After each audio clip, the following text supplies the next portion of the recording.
24 घन्टायाव भारताव गासै 41,506 गोदान पजिटिभ केस मोननाय जादों।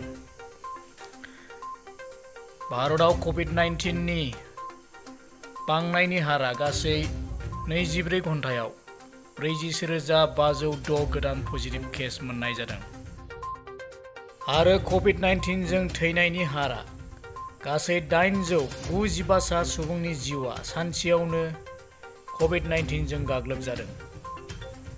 सानसेयावनो 895 सा सुबुङा कभिड-19 जों जिउ खहा जादों आरो 40,000 सुबुङा दिनै 24 घन्टायाव कभिड-19 निफ्राय हामनायनि हारखौ मोननो हादों।